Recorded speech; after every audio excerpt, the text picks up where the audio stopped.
बालक जी लगे हो गया वो वहाँ धनेली के यहाँ जंगल खबर आया हो ता तुहर गांव में जंगल नहीं का नहीं हो ता जंगल बिना कैसे रहत हो बाबू हमरो गांव रीस हो जंगल पैसा का बाबू कह के काट काट के बेच डाली हायरा अपना जंगल है न पैसा है आहा कति सुंदर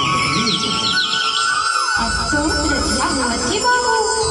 यहाँ भी हवा जंगल में अकेला ते कहाँ रहे मूर्ति है कोनो ठोकी करे नहीं हो कोनो पेड़ की तेरी मर रही जाओ बगवा भालू की डर है बाबू